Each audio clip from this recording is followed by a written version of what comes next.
جب بھی کسی کی بیماری کی پتہ چلے فوراً دعا دے دیں کہ اللہ ان کو شفا دے، اور اپنی انفرادی دعاؤں میں ان بیماروں کو یاد کریں، محتاجوں کو یاد کریں، ضرورت مندوں کو یاد کریں۔ دعا بھائی محترم دوستو بزرگوں اس امت کا خاصہ ہے۔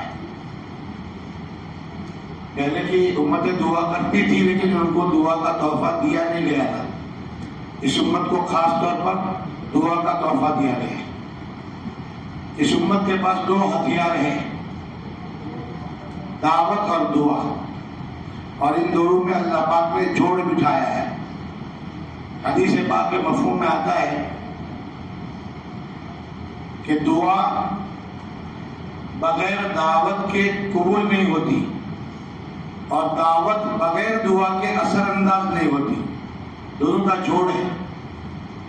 اللہ کے حبیب صلی اللہ علیہ وسلم نے فرمایا، عائشہ صدیقہ رضی اللہ عنہا فرماتی ہے کہ ایک مرتبہ اللہ کے حبیب صلی اللہ علیہ وسلم جلدی سے گھر پہ آئے، کسی سے بات چیت نہیں فرمایا، جلدی سے وضو کیا اور جلدی سے مسجد میں تشریف لے گئے اور ممبر پر چڑھ کر آپ نے خطبہ فرمایا۔ تو میں نے جب آپ کے یہ حالات دیکھے، ایک اجلت جیسا، تو میں نے گھر والوں ان کا حضرت عائشہ صدیقہ رضی اللہ عنہا کا حجرہ جو ہے مسجد نبوی سے لگا ہوا تھا، تو وہاں کہتی ہے کہ میں نے دیوار سے کان لگایا کہ آپ آج کوئی خاص بات پیش آئی ہے جس کے بارے میں اللہ کے حبیب صلی اللہ علیہ وسلم اتنی جلدی کر رہے ہیں۔ تو میں نے کان لگا کے سنا، تو آپ نے ممبر پر تشریف فرما کر آپ نے امت سے یہ کہا کہ تم امر بالمعروف اور نہی عن المنکر کرتے رہو، تم امر بالمعروف اور نہی عن المنکر کرتے رہو، ورنہ اللہ پاک ظالم بادشاہ کو تم پر مسلط کر دے گا اگر نہیں کرو گے تو۔ پھر فرمایا کہ تم دعا مانگو کہ دعائیں قبول نہیں ہوگی۔ امر بالمعروف یعنی بھلائی کا حکم کرنا اور برائیوں سے روکنا، اگر یہ کام چھوڑ دو گے تو تم دعا مانگو کہ تمہاری دعائیں قبول نہیں ہوگی۔ ایک موقع پر فرمایا کہ تم تو کیا دعا مانگتے، تم گنہگار ہو کے تمہارے بدگزیدہ لوگ اللہ والے تمہارے حق میں دعائیں کریں گے، دعائیں قبول نہیں ہوگی۔ کیوں؟ کہ تم نے بھلائی کا حکم کرنا اور برائی سے روکنا چھوڑ دیا۔ تو یہ عظیم اس امت کا، اور اسی لیے بھائی محترم دوستوں بزرگوں، اس امت کو تمام امتوں پر فوقیت حاصل ہے کہ اس امت کو ایک محنت دی۔ اللہ کے نبی صلی اللہ علیہ وسلم جو محنت لے کر آئے تھے وہ محنت آج اللہ ہمیں معاف فرمائے کہ اس محنت کے اعتبار سے ہم بہت غافل ہیں۔ ہم تو اس کو ایک مخصوص طبقے کا کام سمجھتے ہیں، یہ امت کے ہر فرد کا کام ہے، اور کل ہر ایک سے سوال ہوگا۔ حدیث پاک میں کھلے الفاظ میں آتا ہے کہ تم سب کے سب نگہبان ہو، تم سب کے سب چروائے ہو، تم سب کے تمہارے متعلقین کے بارے میں پوچھا جائے گا۔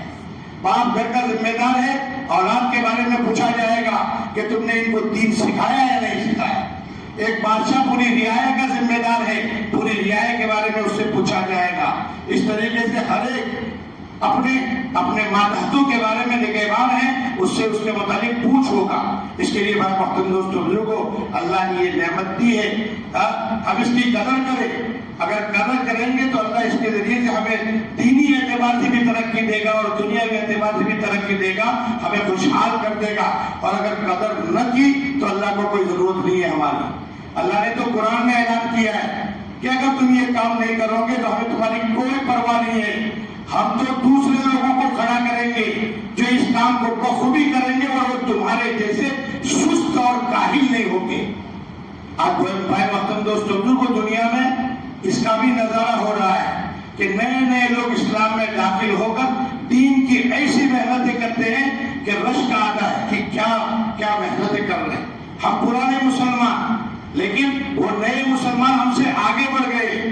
یہ اللہ نے جو قرآن میں دھمکی دی ہے وہ ہو رہا ہے، اللہ ہماری حفاظت فرمائے۔ اس کے لیے لوگ اسلام میں داخل ہو رہے ہیں، محنتیں کر رہے ہیں، بہت اچھی چیز ہے، لیکن ہم محروم نہ ہو جائے اس کی ہمیں فکر کرنا ہوگا۔ اس کے لیے بزرگوں دوستوں موقع ہے دعوت کا، ہم دعوت خوب دیں، اپنے بھائیوں کو دعوت دینا ہے، کس کو دعوت؟ گھر میں دعوت دینا ہے، بچوں کو دعوت دینا ہے، پھر اس کے بعد دعائیں کرنا، تو اللہ پاک دعاؤں کو قبول کریں گے۔ اللہ کا حکم ہے مجھ سے مانگو میں دوں گا، اللہ دینے سے مانگنے سے خوش ہوتے ہیں اور نہ مانگنے سے ناراض ہوتے ہیں. دنیا میں الٹا معاملہ ہے. دنیا والوں سے مانگو تو وہ ناراض ہوتے ہیں, نہ مانگو تو خوش ہوتے ہیں.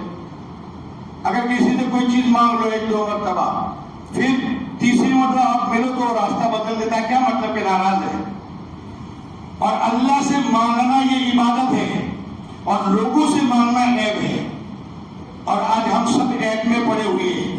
ہر ایک کے سامنے روترا روتے ہیں اپنا, یہ ہے وہ ہے, ارے بھائی یہ ہو گیا. ارے یہ سب اللہ کو کہنے کا ہے. ضرورتوں کا پورا کرنے والا اللہ ہے, تو اللہ سے ہم مانگیں گے. رمضان کا مبارک مہینہ ہے, بہت سارے موقع ایسے ہیں کہ ایسے ہی آدمی فارغ ہوتا ہے, اللہ کے سامنے ہاتھ اٹھائے اور اپنی ضرورتوں کو اللہ سے مانگے. اللہ پاک ہمیں اس کے بعد توفیق عطا فرمائے.